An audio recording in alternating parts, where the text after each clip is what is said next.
Station Command, Foundry 42, come in.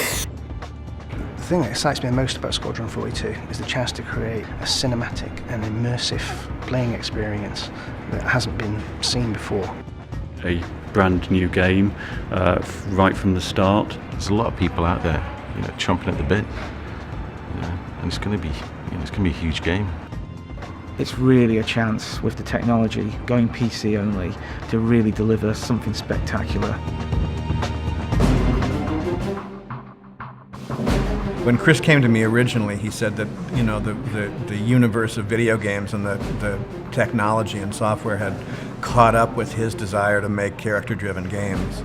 There's a subtlety of movies, there's an emotion that you try to get across in moments and characters that I think I didn't appreciate until I was really sort of immersing myself making films, and so I really want to try and bring a lot of that back into specifically Squadron 42. Sort of my first task when I came on board was, all the kind of basic framework for what would go on to become the sort of beginning of the lore.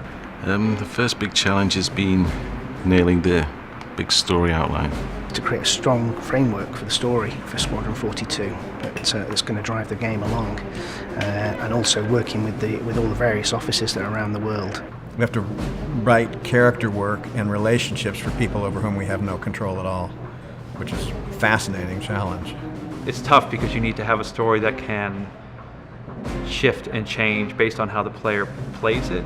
So I think that in previous incarnations of games, a lot of the branches had to do with whether you won or lost a battle. Now they have to do with how you treat a wingman, or what kind of moral decision you make in a particular situation. The great thing about being able to sit in a room with the guys from Manchester and Chris and talk about the stories, we get to lock it down. We get to kind of look at this and go, all right, here's what we're working with. Let's build off that. Yeah. It's some good progress this week. I think we've pretty much nailed it now. Now we know, what the scope of the game is. We'll be pulling a lot of people, I think, to make it happen. I've known Chris and Aaron since we were little kids, sort of 4 or 5. We pretty much started school together, stealing Chris's early attempts to try and pass my exams. I've known Chris and Aaron since the age of 4. Worked on his first games. Just a tight-knit group of friends, and it's just going to be so much fun. Look, we're buddies again. I knew Chris in a different life when he ran Ascendant Pictures, which was his film company, and I was his president of production. The first game I worked on was Striker's Run, which was one of Chris's back in '85. Games such as Privateer 2 The Darkening, Privateer 2, Starlancer. Then it was Starlancer. Then I had a fun 3 years on Mace Griffin Bounty Hunter. I'm working for Warner Brothers on Lego, on the various Lego titles, Lego Star Wars. And with Chris's company, we did Outlander, and we did Lucky Number 11, and we did Lord of War. And when this came together, he asked me to join the Squadron 42 team as a consultant to help lock a story down, because he wants a more cinematic, more character-driven story than is common in games. It's not something you do very often, and starting a new company up as well to do the game. I got the call from Nick, saying it's a go. Then I spoke to Aaron, and he said, what do you think? I was like, I'm in.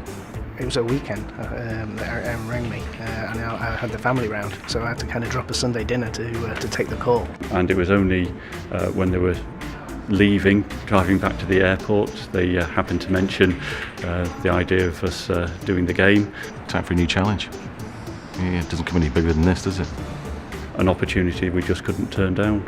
I'm actually really excited to be working very closely with the community to basically make something for the people who can be playing the game, rather than just developing something and then putting something out there under the sort of constraints of working for a publisher.